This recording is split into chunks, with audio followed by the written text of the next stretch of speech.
Hey, Steve here. I want to take just a moment of our time together to tell you about the easiest way to make and host a podcast. It's called Anchor.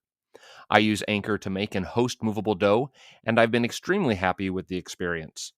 They have creation tools on the site that help you create, record, publish, and share your podcast to multiple podcast streaming sources, including Spotify, Apple Podcasts, Google Podcasts, and more. The best part, it's absolutely free. No monthly cost, no hidden fees. So if you've been thinking about making a podcast, and you know you have, download the Anchor app today or visit Anchor.fm to get started.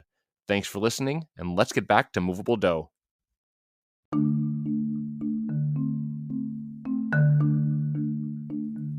Welcome back to Moveable Snippets. This is Steve Danielson. On this shorter version of the Moveable Dough podcast, I bring you one song from a composer and give them a chance to tell you about their piece. Today's piece comes from Justine Koontz, a composer and conductor from Baltimore, Maryland. Her piece Insomnia resonated with me because that is something I have often struggled with. I'll let her tell you more about this piece.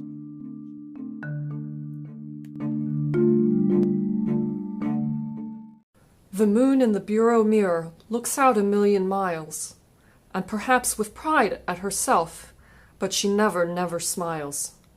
Far and away beyond sleep, or perhaps she's a daytime sleeper.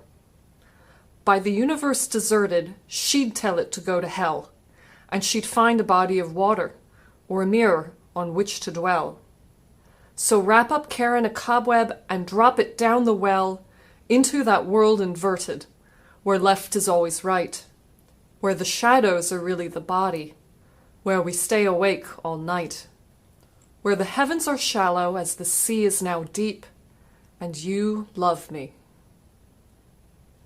My name is Justine Koontz. I'm a composer and conductor from Baltimore, Maryland, and the poem I just read is entitled Insomnia by Elizabeth Bishop, who was a 20th century American poet.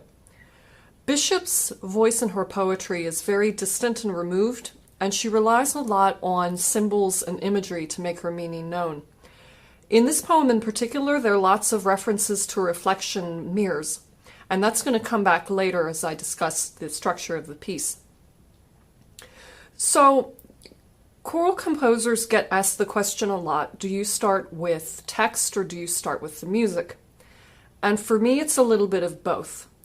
I find that I like reading poetry and I like reading texts, and I keep a collection of things that I like. But I don't right away know what to do with a poem or a text.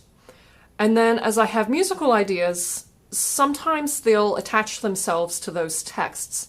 So it really becomes a matter of creating an ideal meeting between words and music for me in my creative process.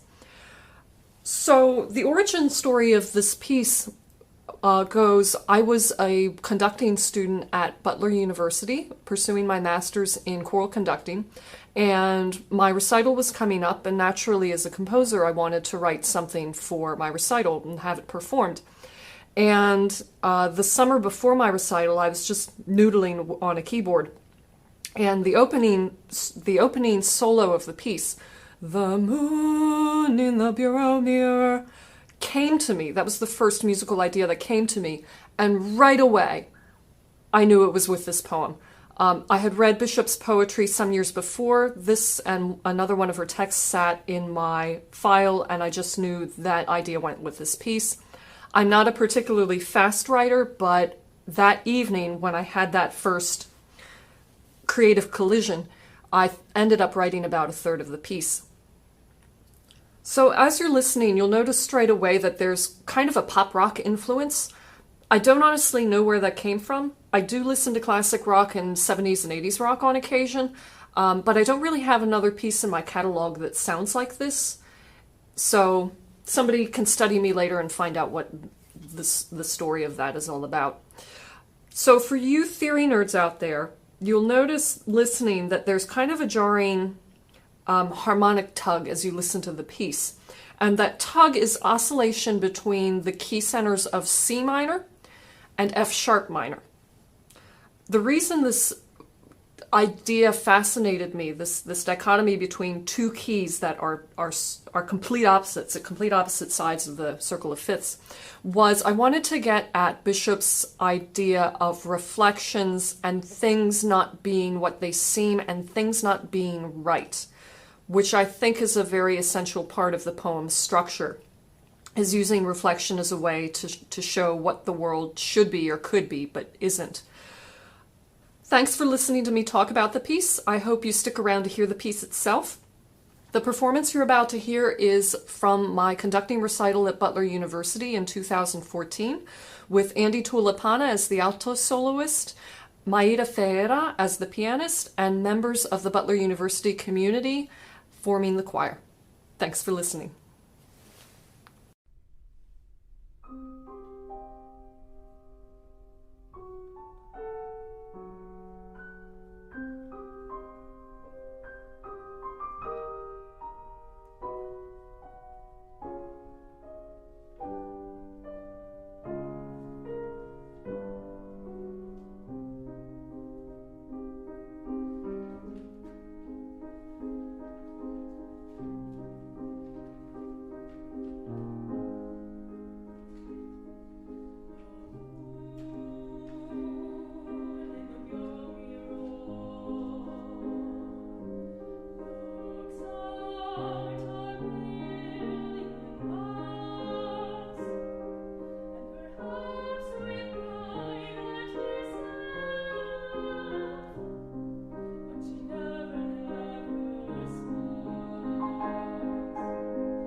Welcome back to Movable Snippets. This is Steve Danielson.